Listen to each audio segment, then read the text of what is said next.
dramatic shift can be seen from diplomatic isolation to effective representation. ये आजम है जो notice लेकर तबाही करता है। बिस्मिल्लाहिर्रहमानिर्रहीम। अस्सलाम वालेकुम नाज़रीन, आप लाइव प्रोग्राम देख रहे हैं। मैं इमरान खान, मेरे साथ बड़े ख़ास मेहमान हैं। क्योंकि टाइम थोड़ा होता है तो गुफ्तगू डायरेक्ट शुरू करते हैं। आरिफ हमीद भट्टी साहब किसी तारुफ के मोहताज नहीं है। उनके साथ हम सब के उस्ताद सलीम बुखारी साहब, सीनियर तज्ज़ियाकार मौजूद हैं, दिफाई तज्ज़ियाकार और पॉलिटिकल एनालिसिस भी करते हैं। शहजाद चौधरी साहब हमारे साथ मौजूद हैं आज के प्रोग्राम में। और किसी भी तारुफ के मोहताज नहीं है, हफीज़ुल्लाह नियाज़ी साहब, और उन्हीं से मैं शुरू करूँगा आज। हफीज़ुल्लाह नियाज़ी साहब, 2 साल मुकम्मल किए इमरान खान साहब ने, कुछ अच्छा और कुछ बुरा, एक मिक्सचर बताया जा रहा है। कुछ लोग कह रहे हैं बहुत अच्छा है और कुछ लोग कह रहे हैं बहुत ही बुरा है। एक्सट्रीम पोजीशन है दोनों तरफ। तो आपके ख्याल में कैसा रहा ये 2 साल? पता नहीं अच्छा और बुरे का तयन कैसे होता है, कौन सी वो यार्ड स्टिक है, कौन सा पैमाना है जिससे हम नापें तो हमें इसका तयन हो सके। इकॉनमी के अंदर किस तरीके से नापा जाएगा। एक तो होता है कि मुस्तकबिल की पेशन गोई करना, और उस पेशन गोई के बाद इस बात के उसके ऊपर मुसर हो जाना कि चूँकि हमारी पेशन गोई के अंदर हमारे ये टारगेट्स हैं और ये टारगेट हम अचीव कर लेंगे तो कहो कि हम तारीख की बेहतरीन हुकूमत है। बाकी मेरा ख्याल ये है कि इमरान खान साहब कुछ तो कुदरती तौर पर सूरत हाल ऐसी रही, फिर आप जब कि कोई सियासी अदम इस्तेकाम पैदा करके हुकूमत को इंस्टॉल करते हैं तो उसके अपने असरात होते हैं, और वो असरात ये होते हैं कि वो इक़्तिसादी बदहाली जो होती है वो उसको जन्म दे के जाती है। ठीक है। चुनाचे पाकिस्तान कैसा चल रहा था और किस तरीके चलना चाहिए था, वो एक रुख पे था। अब उसने एकदम 2017-18 के अंदर और 16 के अंदर जितने जो सूरत हाल हुई, जो उखाड़ पिछाड़ हुई, और फाइनली जो ब्लो हुई, जो हमारी इक़्तिसादी तौर पर जैसे हमें 7वें आसमान में पहुँचाना था, वो सी पैक था। अब 2 साल 2.5 साल सी पैक को हमने स्लो डाउन किया, बल्कि बंद किए रखा। पिछले 1.5-2 महीने से चूँकि पहली खबर ये आई है कि सी पैक जो है हम उसको दोबारा जो है उसमें जान डाल रहे हैं या उसको दोबारा शुरू कर रहे हैं, तो उसके ऊपर फिर एक नए आसर शुरू होगा। लेकिन एक साइकिल होता है, क्योंकि जब 2013 में मुस्लिम लीग नून ने हुकूमत ली थी तो एक साइकिल पूरा करने के बाद ही 2016, 2017 और 18 में जाके 5.8 पे मीशत जाके पहुंची थी। अगर 3% से कम थी मीशत। फिर सारे इशारिये जो हैं वो देखें तो जितने एक्सपर्ट्स हैं जो हुकूमत के तरफदार हैं वो भी ये कहते हैं कि इशारिये गलत है। अब बाकी ये होता है कि जी वो क्या कहते हैं गंजी धोएगी क्या, निचोड़ेगी क्या, सुखाएगी क्या। अब इनके अंदर मुझे तो समझ आती है कि कोई मेगा प्रोजेक्ट बताते हैं, कोई बड़ी जिसको कहना चाहिए कि आपकी जीडीपी ग्रोथ बता दें। उन्हें सर वो मेगा प्रोजेक्ट लोग कहते हैं कि दियामर भाषा डैम का संगे बुनियाद हमने रखा, बाकायदा काम पहली दफा शुरू करवाया। मोहम्मद डैम का वो कहते हैं कि पहली दफा हमने करवाया। मैं जानता हूँ भाषा राबी अर्बन डेवलपमेंट का वो प्रोजेक्ट कहते हैं। जी सर। अब मैं इन बातों में नहीं पढ़ना चाहता हूँ। ये देखें, ये वो चीजें हैं जो कि शोभदाबाजी के लिए ठीक है। एक चीज होती है कि आप ये सारी चीजें बेजमा से शाह कुरैशी साहब फरमा रहे थे, मैं भी सुन रहा था। वो कहते थे कि एक ऐसी हुकूमत ने 4 साल फॉरेन मिनिस्टर ही बनाया तो चुनाचे फॉरेन पॉलिसी जो थी वो तबाह होनी थी। मैं सोच रहा था कि हमारे पास आज फाइनेंस मिनिस्टर नहीं है, तो जो आपको चीफ चाहिए कि आप जब कह रहे हो कि फॉरेन मिनिस्टर नहीं तो हम तबाह हो गए, तो आपके पास फाइनेंस मिनिस्टर नहीं है तो आप तबाह हो गए। इनफैक्ट आप ये बात यह है कि ये सूरत हाल है, ये मैं उसको माइंड नहीं करता कि आप हौसला अफजाई के लिए, अपने सपोर्टर के लिए, पूरे मुल्क के 22 करोड़ लोगों के लिए कि उसको मायूस नहीं करना चाहिए। लेकिन असल कैसी है कि ये फेलियर ज्यादा यकीन कर लेते हैं। मुझे तो मेरा एतमाद बढ़ाने के लिए खुद यकीन कर देते हैं। मेरा ख्याल है जी कि अब जो नई सूरत हाल पैदा हुई है, जो कि बैन अवी सूरत हाल पैदा हुई है, और जिस तरीके से हमने सी पैक शुरू किया है, और सी पैक शुरू करते ही वो नए तमाशे शुरू हो गए हैं। सऊदी अरेबिया का समा आपके सामने है, आप उसके ऊपर खुद कई अपने चैनल्स पे तबसरा करते रहते हैं। सी पैक वाला, अब सी पैक ये बड़ा इंपॉर्टेंट है तौर पे भी आपके लिए बहुत चैलेंजेस हैं सर, और आपके पास पॉलिटिशियन बहुत। सर राइट सर, मैं 1 मिनट, मुझे आपको रोकना पड़ेगा सर प्लीज सर। मैं क्योंकि 4 मेहमान है, बात हम थोड़ी करेंगे तो आगे बढ़ पाएंगे। भट्टी साहब, सर सी पैक, फिर सऊदी अरब, फिर चाइना, फिर तुर्की, फिर ईरान, ये चीज़ें अंगड़ाई ले रही हैं, एक नई फॉर्मेशन में आ रही हैं।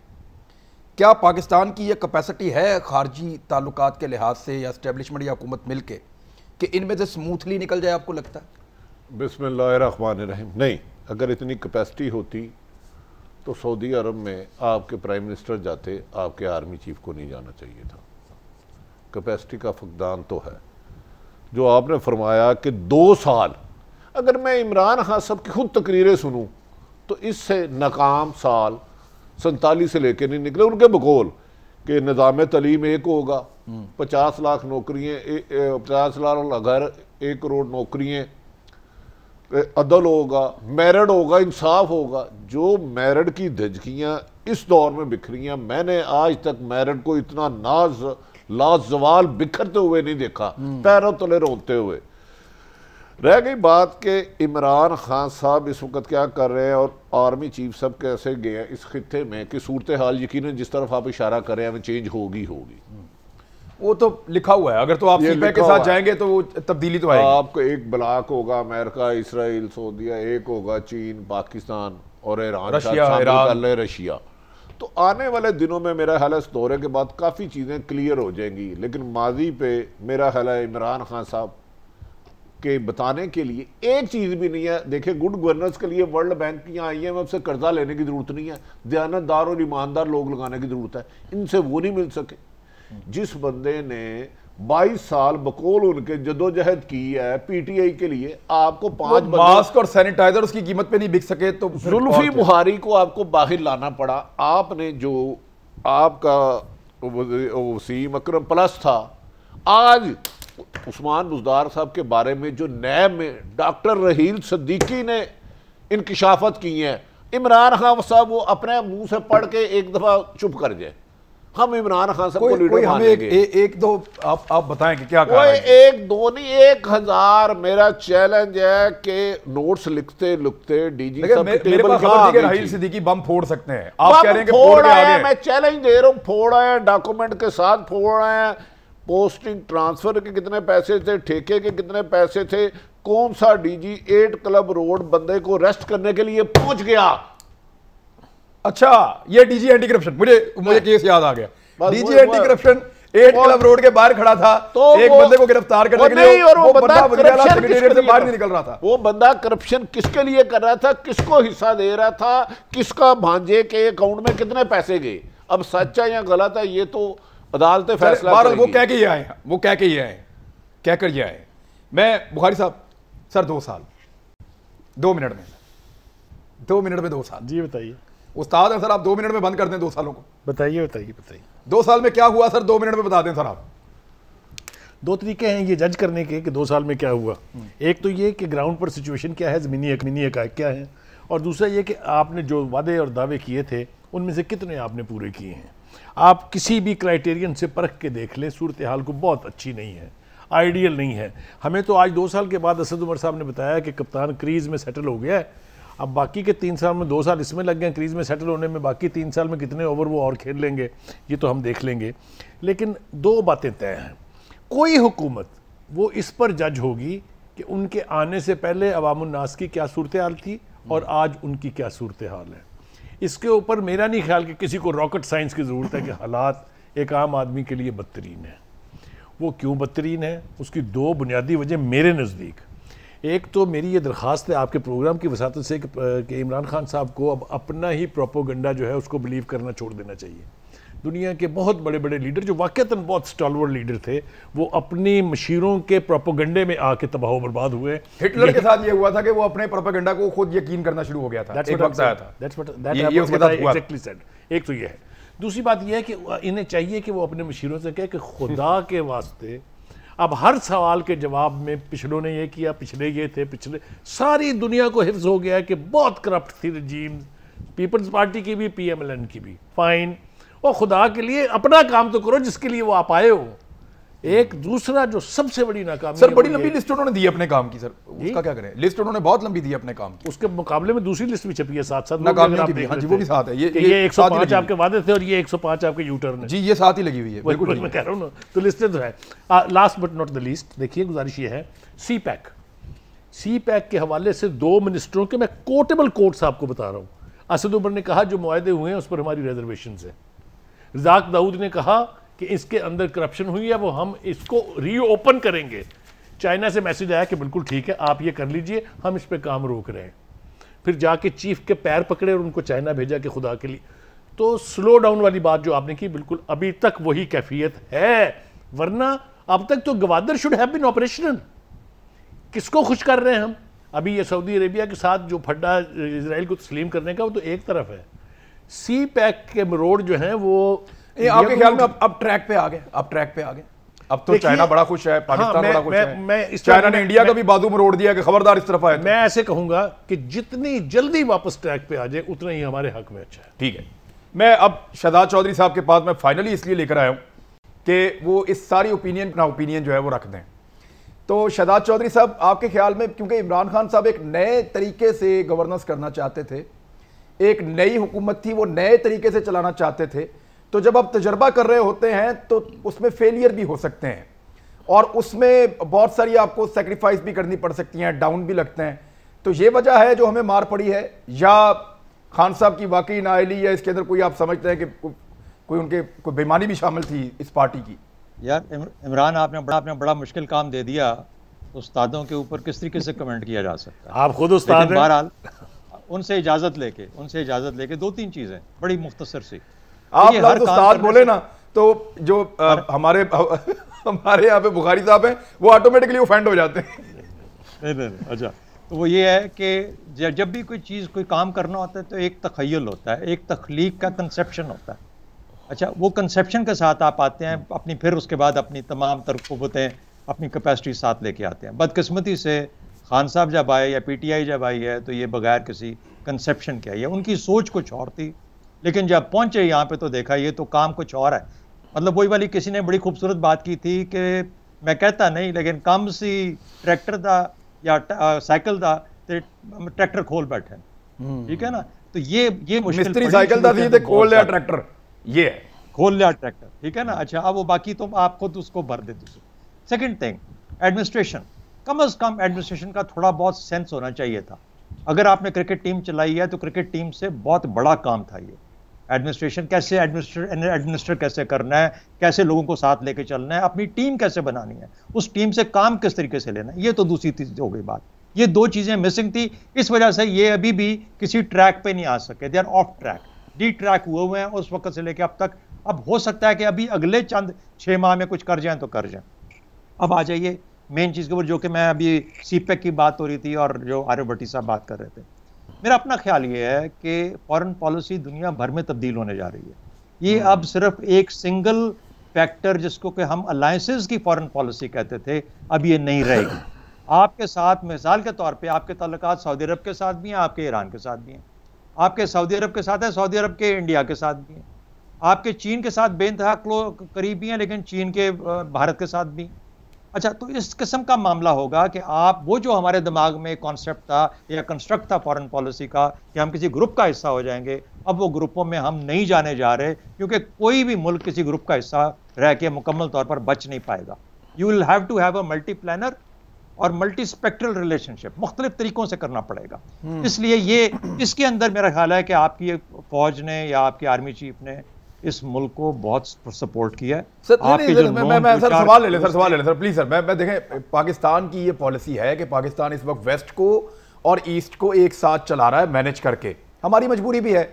लेकिन सर जहां पे दाव लगता है ईस्ट वाली पावर या वेस्ट वाली पावर, वो अपने हमायती को खड़ा करके अपना वोट साबित कर रहे हैं। जैसे अभी ये यूएई वाला इंसिडेंट हो गया, अमेरिका भी अपने हमायतियों को खड़ा कर रहा है, हाथ खड़ा करवा रहा है, और ऑलमोस्ट चीन भी उस पॉलिसी की तरफ जा रहा है। तो अल्टीमेटली तो आपको किसी एक ग्रुप का हिस्सा बनना पड़ेगा। जितनी तेजी के साथ आप ये काम सीख जाएंगे खुद से एज ए नेशन, कि आपने कभी अमेरिका को खुश करना होगा और कभी चीन को खुश करना होगा, कभी सऊदी अरब के साथ खड़ा होना होगा, कभी ईरान के साथ खड़ा होना होगा। जितनी जल्दी ये सीखेंगे, मेरे ख्याल में उतनी जल्दी ये आप एक कामयाब मुल्क के तरीके से आगे जा पाएंगे। वरना जिस ग्रुप में जाओगे सिवाय तबाही की और कुछ नहीं। यानी आप चाहते हैं पाकिस्तान मोदी बन जाए? नरेंद्र मोदी तो सबके साथ, यानी उधर से भी अवार्ड देके निकलता है, जो सीखेगा फिर जाता है वहां से भी ले लेता है, फिर इधर से भी, फिर आते हुए जाति उम्र में भी उतर जाता है। वो तो अजीब एक करैक्टर है। मुझे कहने दीजिए, चीन आपका सबसे बड़ा आपका दोस्त भी है ना, आपका गाइड भी है, आपको सिखाते बताते भी हैं। वो कहते हैं खुदा का वास्ता है हमारे लिए किसी के साथ अपने तल्लुकात खराब मत करो। यस क्या मतलब है? और वो कहते हैं खुदा का वास्ता है अमेरिका के साथ तल्लुकात अपने ठीक करो, क्योंकि उसको पता है कि कई सीजन मुझे पाकिस्तान काम आ जाएगा अमेरिका के साथ तल्लुकात अपने मुश्किल मसले को हल करने के लिए। तो आपको you will have to be open minded, आपको निम्बल होना पड़ेगा, आप बंद नहीं रह सकते, आपको 1950 की फॉरेन पॉलिसी से आगे निकलना पड़ेगा, जो नहीं निकलेगा उधर ही फंसा रह जाए। सर ये बात आपकी ठीक है। अब यूएई के और इसराइल के जो अभी रिलेशंस बने हैं उस पर जहाँ मुसलमानों के जज्बात जो हैं वो भड़के हैं, उनको गुस्सा है, तुर्की को गुस्सा है, ईरान को गुस्सा है, और कुछ लोगों को पाकिस्तान में अच्छा नहीं समझा जा रहा है इसको, लेकिन चीन ने इस पर बड़ी उसको कहा कि ये खुशाइंद है, हम वेलकम करते हैं, बहुत अच्छा हुआ है। एक ब्रेक लें, वापस आ रहे हैं, बात करते हैं।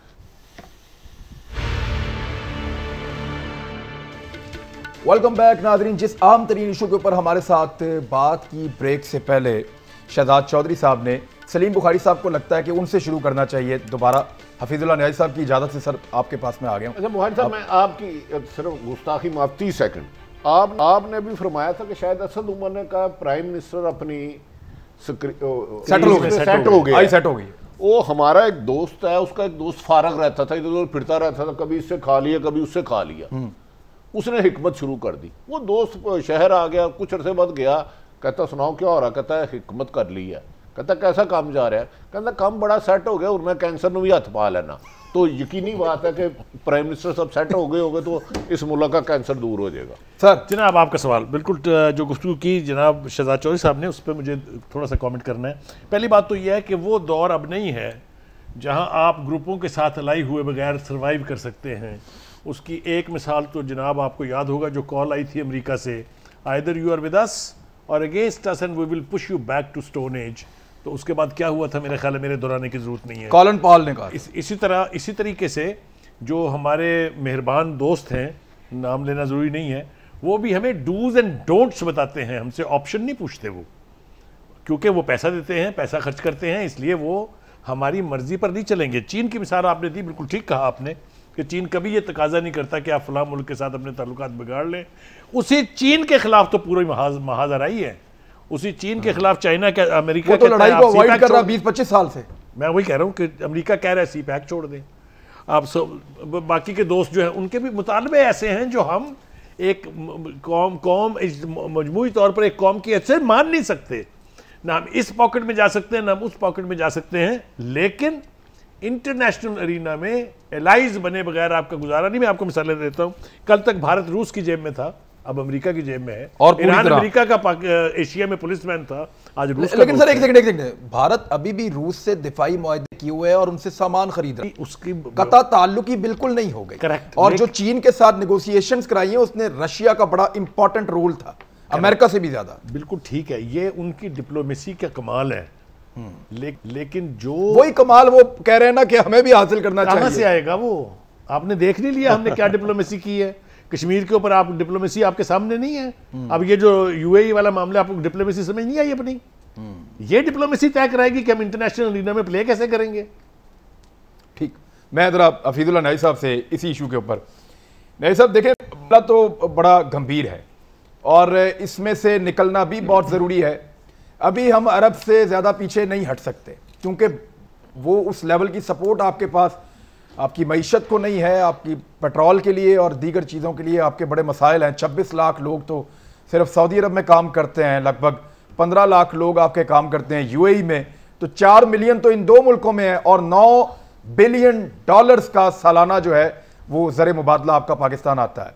तो बड़े बंधे हुए हैं सर आप। खान साहब, सूरत हाल ये है कि यहाँ पे जितने दोस्त में बैठे हैं, भट्टी साहब हैं, शहजाद साहब हैं और फिर सबसे बढ़ के सलीम बुखारी साहब हैं, ये सारे बहुत ही मंझे हुए जो है जिसको कहना चाहिए दानिश्वर हैं। मुझे शहजाद साहब की बातों ने, जो मेरे बहुत अजीज़ दोस्त हैं और भाई हैं, बड़ा हैरान कर दिया कि शहजाद साहब जो है इस तरह मेरा ख्याल में ढीली बात करते नहीं हैं, जो आज शायद इतना वो मूड में नहीं है। मैं एक छोटी अर्ज कर दूँ कि ये आपका जो प्रोग्राम है इसके अंदर ये 2-3 मिनट में सोया तो नहीं जा सकता, लेकिन मैं सेलिएंट फीचर बता देता हूँ।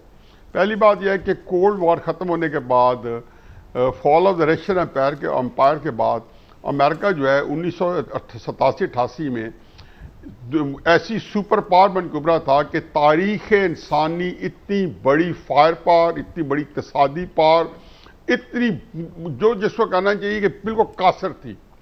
और ये सिलसिला चलता है 2011-2012 तक। शायद उससे पहले भी सूरत हाल में कुछ ना कुछ इर्ताश आ चुका हो, लेकिन उसका तयन नहीं हुआ था क्योंकि उस वक्त सूरत हाल बाहर नहीं आई थी। दुनिया वाज़े तौर पर हमेशा से दो ब्लॉक्स में रही है। थोड़ा सा तसलसल टूटा था, और वो टूटा था 1988 से लेके जब क्लियर कट हो गया कि रशिया जो है वो डूब चुका है, खफारे हो गया।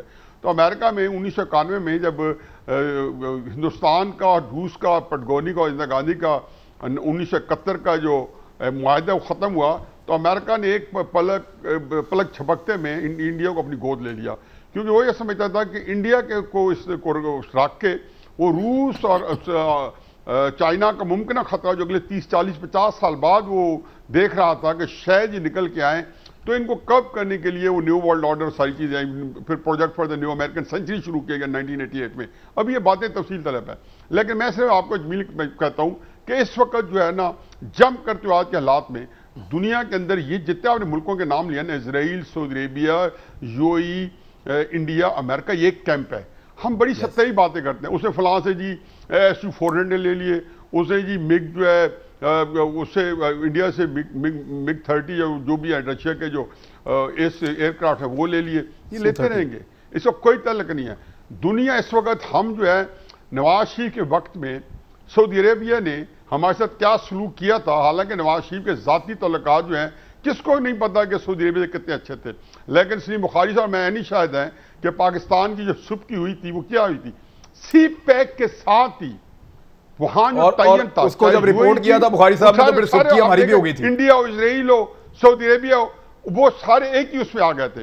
अब 2010-2011 के बाद, और खुसूसन सीरिया के अंदर जब रूस ने और चाइना ने उसको चेक किया और साउथ चाइना सी में अमेरिका को सुबकी उठाई, तो ये एक ब्लॉक जो था जो वाज़े तौर पे मर्ज होकर आया था पाकिस्तान जो नवाज शरीफ के आखिरी दौर में, जिसमें हमारे सारे लोग एक ही पेज पे थे, ईरान, तुर्की, रूस और चाइना, और ये ब्लॉक अब तकरीबन मर्ज हुए। अब दोबारा CPEC शुरू करने का मतलब है कि जो सऊदी अरब ने आज हमारे साथ किया, एग्जैक्टली मैं और सलीम बुखारी साहब इस चीज के 2017 के अंदर एनी विटनेस थे, जब वो पहले मैं समझ गया सर, जब पहले इसकी पीक आ रही थी तब भी इसी तरह की रेजिस्टेंस आई थी, अब दोबारा पीक आ रही है, फिर वैसी रेजिस्टेंस आई है कि अब ये, लेकिन अब सूरत हाल ये एक बार फिक्र ऐड करने दें, एक फिक्र मैं से वाइंड अप करता हूं क्योंकि इतनी अहम गुफ्तगू है कि आप इस वक्त हम अपनी हमाकतों की वजह से यहां पे सिर्फ इक़्तिदार की जंग ने, हुकूमतों को तोड़ने और जोड़ने के प्रोसेस ने पाकिस्तान को वहां खड़ा कर दिया कि 2017 में सऊदी अरब की दुश्मनी भी हम ले सकते थे, अमेरिका भी ले सकते थे, हम ले चुके थे, आज हम नहीं ले सकते। लेकिन हम जी शहजाद चौधरी साहब, चाइना को हम बिगाड़ नहीं सकते कि चाइना हमारा भाई दोस्त है, और ये ग्रुप बन शहजाद चौधरी साहब को इन करें सर, इंडिया के खिलाफ उनकी शुरू की हुई बहस है, उनकी शुरू की हुई बहस है, उनको जरा समेटने दें। जी शहजाद चौधरी साहब, छोटी सी बात समेटने की, ये बात क्या है, अपनी अपनी सोच होती है हर एक की, तो मैं किसी की सोच से तो नहीं मुकाबला कर सकता, लड़ सकता, लेकिन बात सिर्फ बताने वाली ये है। नहीं, एक मिनट, आप मुझे करेक्ट ना करें, मैं आपको करेक्ट नहीं करता। I will just say what I have to say. Second cold war को खत्म किए हुए कितना अरसा हो गया जी? 89 में खत्म हो गई जी। अच्छा, अब कम से कम 30 साल 31 ईयर्स हो चुके, 31 ईयर्स हो गए, 31 साल में दुनिया नहीं बदली, सोचने की बात है। अच्छा, 2000 साल में वो टेलीफोन आया था जिसने कहा था इधर you are with us or against अस, और विद अस और नॉट अगेंस्ट विद अस। 2000 में, 2001 में कॉलन पॉल, 20 साल, 21 साल, इन 21 सालों के अंदर अमेरिका क्या हशर हो गया है, चीन के अंदर क्या तब्दीली आ गई है, रूस कहां से कहां पहुंच गया या किस तरह की शक्ल इख्तियार कर ली, ईरान और सऊदी अरेबिया के दरमियान में क्या मसाइल खड़े हो गए, वो शिया क्रेसेंट या जो इस्लामिक क्रेसेंट जिसे कहते हैं वो किस तरीके से बना या खराब हो रहा है या उसको खराब किया जा रहा है। अच्छा, मिडिल ईस्ट के हालात कैसे बदले? मेरा ख्याल है कि दुनिया बदल गई है, हमें अपनी सोचों को बदलना पड़ेगा, जो नहीं बदलेगा वो 1950 में बैठा रहेगा। You have to learn the new lessons, आपको स्मार्ट बनना पड़ेगा अपनी डिप्लोमेसी के अंदर। मैं एग्री करता हूं सलीम बुखारी साहब से कि आपको उस किस्म के डिप्लोमेट चाहिए। शीरीन मजारी ने जब शिकायत की थी अभी बैठ के वहां पे, उसने क्या कहा था? उसने कहा था कि आप फॉरेन उधर बैठ के फॉरेन ऑफिस के अंदर से वो क्या है, शहरजाद के ब्लॉक से बाहर निकल के आप अपनी डिप्लोमेसी नहीं कर सकते, फॉरेन पॉलिसी नहीं चला सकते। You have to get out. मुख्तलिफ तरीके हैं बात करने के। पब्लिक डिप्लोमेसी के ऊपर हिलरी क्लिंटन आई यहाँ पे, वो 2-4 साल आती रही यहाँ पे, उसने बार बार बात की। Exactly. दुनिया बात कर रही है इन चीजों के ऊपर। I think we need to look at ourselves again. मेरा ख्याल है कि हमें ये जो हमें, क्योंकि हमें आदत है ग्रुपों में सोचने की, हमें आदत है किसी का हाथ पकड़ने की, हमें आदत है कि चीन ने हमारा हाथ पकड़ा हुआ है। सर एक इसमें देखा ना, यूरोपीय यूनियन के जो आपका अपना वजन है, आपका अपने वजन को पहचानना चाहिए, पहले बढ़ाना चाहिए, फिर पहचानना चाहिए, फिर इस्तेमाल करना चाहिए। यूरोपीय यूनियन की जो वजीर खारजा हैं, उन्होंने थोड़े दिन पहले स्टेटमेंट दिया था कि चीन एक उभरती हुई है और अमेरिका और चीन की अगर इस लड़ाई के अंदर शिद्दत आती है या सर जंग भी चलती है तो यूरोप ने कहाँ खड़े होना है, यूरोप को इसका फैसला करना होगा। हम किसी लड़ाई के मुतहम्मिल नहीं हो सकते, हम इसमें लूजर ना हो, गेन करें, उसके लिए स्ट्रेटेजी बनानी पड़ेगी। यानी वो किसी लड़ाई की बात नहीं कर रहे, किसी ग्रुप में शामिल होने की बात नहीं कर रहे, लेकिन वो उससे गेन करेंगे। सर लेकिन इसमें एक सवाल और पैदा होता है, भट्टी साहब के पास रख के मैं ब्रेक पे जाऊंगा, वापस आके पूछूंगा कि अगर वो यूरोपीय यूनियन ये सोचती है तो सर उन्होंने किसी का कर्जा नहीं देना। उनकी इकोनॉमी खड़ी, हम जो है वो गरीब लोग हैं, वो गरीब आदमी नौकर की थे नखरा की। ब्रेक के बाद सर मैं आपसे पूछता हूँ, ब्रेक लें वापस। वेलकम बैक नाजरीन। अब हम बात कर रहे थे उस सियासत की जो बैनुल अक़वामी सतह पे पाकिस्तान या कोई एक मुल्क कर सकता है। जो यूरोपीय यूनियन है वो भी फैसला कर रहे हैं कि चीन और अमेरिका के बीच में सैंडविच बनने की बजाय वो दोनों से फायदा लेके कैसे इंडिपेंडेंटली अपने लिए अच्छा माहौल बना सकते हैं। हालांकि वो बड़े लंबे अरसे तक नेटो और अमेरिका के इत्तेहादी और ये नवाजिशात उनके ऊपर रहीं या मजबूर रहे वो इस बारे में। भट्टी साहब, पाकिस्तान क्या ऐसा कर सकता है क्योंकि गरीब है, कमज़ोर है, पैसे नहीं है, सबसे पैसे पकड़े हुए हैं? अब हम इमरान यूरोप की बात कर रहे थे, सऊदी अरब, चीन की। क्या हमारी इकानमी सूरत हाल वैसी है? नहीं है। क्या हम इंडिपेंडेंट कोई फैसला करके सर्वाइव कर सकते हैं? मुश्किल है बहुत। अभी आपने फरमाया था कि 26 लाख के करीब लोग सऊदी अरब में हैं, इसी तरह यूए में। हमारी पोजीशन सऊदी अरब, यूए या चीन वाली नहीं है। हमारे हालात इस खित्ते में जो हमारे हालात हैं, हम बड़े भंवर में आ चुके हैं। अब मेरा ख्याल है ये जो खुसूसन आर्मी चीफ का दौरा होगा, इसके बाद आपको बहुत बोल्ड स्टेप लेना होंगे और सोच समझ के लेना होंगे कि आपकी इकॉनमी पहले आप ऊपर खड़ी करें, उसको स्टैंड करें। नहीं, उनके असरात सालों तक जाएंगे सर। नहीं, ये जिन फैसलों की आप बात कर रहे हैं वो तो यानी बड़े डिफिकल्ट हैं। आपको आप ब्लॉक चुनेंगे? देखें ना, यही मैं कह रहा हूँ ना, ईरान को चुनते हैं, चीन के साथ जाते हैं तो सऊदी आपके साथ अमेरिका क्या करेगा? आप रशिया के कैंप में जाते हैं, अगर उधर जाते हैं तो आपके साथ क्या होगा? मेरा ख्याल है पाकिस्तान को अब सफारती सतह पर बैठ के कुछ पुराने पहले सीनियर सफारतकार लेके कोई स्ट्रेटेजी बनानी चाहिए। एक छोटी मोटी गलती बहुत बड़े नुकसान का खुदा ना खास्ता बायस बन सकती है। हमारे हालात ऐसे नहीं कि हम इंडिपेंडेंट कोई खुल के फैसला कर सके। Need a very serious discussion. Bukhari साहब, सर बहुत सीरियस डिस्कशन चाहिए और बड़े सीनियर आदमी चाहिए। पहली बात तो ये है कि वो हमें कोशिश करनी चाहिए जितने इश्यूज आज हम कन्फ्रंट कर रहे हैं उनको किसी एक फोरम के ऊपर डिस्कस करें। ये जब तक हमें यही नहीं पता चलेगा ना कि कौन किस मुल्क के दौरे पे गया, वहाँ क्या हुआ है, तो हम यहाँ बैठ के सिर्फ अंदाजे लगाएंगे और ये अंदाजे लगाने वाली कौम जो है वो गर्क होती है, उसकी तबाही होती है। तो हमारे यहाँ फोरम मौजूद है, लेकिन there should be a clear picture. ये दिस इज़ अनफॉर्चुनेट। ये कोई मैं बहुत कमाल की बात नहीं कर रहा।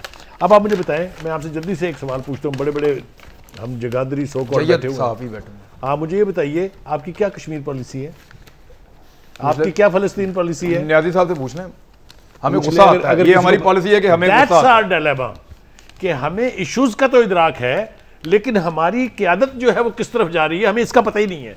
न्याजी साहब, हमें हमारी कश्मीर पॉलिसी और फलस्तीन पॉलिसी ये है कि हमें गुस्सा आता है इसराइल पे और इंडिया पे, बस। खान साहब, आप इसे छोटे हैं, लेकिन मैं थोड़ा सा आपसे माजरत के साथ अभी वज़ीर आज़म साहब किसी और चैनल में बैठे हैं, तो वे बहुत सारे व्हाट्सएप आए कि उन्होंने वहाँ पे फरमाया कि मेरा जो कज़न है वो मुझसे नाराज़ हो गया कि मैंने उनके भाई को टिकट नहीं दिया। तो मेरा ख्याल है कि मैं यहाँ पे क्लियर कर दूँ, इत्तफाक से मैं भी एक चैनल में बैठा हूँ, क्योंकि मुझे इतने तहरीक इंसाफ के लोगों के भी बार बार टेक्स्ट आ रहे हैं और फ़ोन आ रहे हैं। मैं बता दूँ कि वज़ीर आज़म साहब, आपने जो है, मेरा ख्याल है कि आप कहते हैं कि लीडर को सादिक अमीन होना चाहिए, भी आपने साथ ये भी फरमा दी है इसी इंटरव्यू में, तो आप बिल्कुल झूठ बोल रहे हैं। और आपको ये पता है कि आपने जब 1999 में मुशर्रफ साहब आए थे और 2002 में जब रेफरेंडम में आपने हिस्सा लिया था तो मेरा क्या स्टैंड था, क्योंकि मुझे पता है कि मैं ऐसी सियासत को चिमटे से उठाने के लिए तैयार नहीं हूं। आपके क्या ख्याल है कि आप ये पॉलिटिक्स कर रहे होते और मैं आपको सपोर्ट दे रहा होता या आपको लाइक कर रहा होता? इसलिए आप अपने आप को धोखा ना दें। आपने जो है मुझे बिट्रे जरूर किया हुआ है और बिट्रे करने का माई बाप है, तो इसलिए आप जो फरमा रहे हैं कि जी मैंने अपने कजन के ऊपर, मेरा कजन नाराज है, अपना स्कोर आप ही सेटल कर लो, क्यों टीवी चैनलों को बीच में लाते हैं सर? आप आपस में रिश्तेदार हैं, खुद ही स्कोर सेटल कर लें। बात हुई खान साहब, मैंने कहा जो आपके चैनल को मैं भी इस्तेमाल वो बोझ डाल देते किसी और पे, आप भी चले। शहजाद चौधरी साहब कंक्लूड कर लें सर। आपसे बात से इसलिए सर ना सर बड़ी नवाजी, आप बुजुर्ग हैं सर, बड़े आप हमारे बड़े हैं, बल्कि बहुत बड़े हैं सर। मेरा तो आज पैनल ऐसा है कि सबकी उम्र इकट्ठी करें तो कई 100 साल बनती है। जी शहजाद चौधरी साहब। अच्छा फाइन, अच्छा छोटी सी बात सिर्फ ऐड करूंगा। आरिफ भट्टी साहब ने बड़ी अच्छी बात की कि हम कितने इंडिपेंडेंट हो सकते हैं।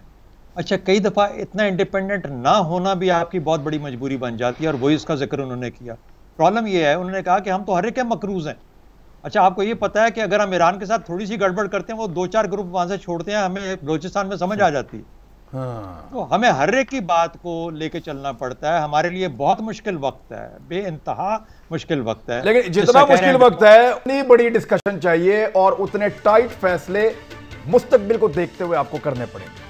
शायद हम उसके लिए तैयार हैं या नहीं, इसके ऊपर बात करते रहेंगे। अब तक के लिए अपना ख्याल रखिएगा। अल्लाह हाफ़िज़।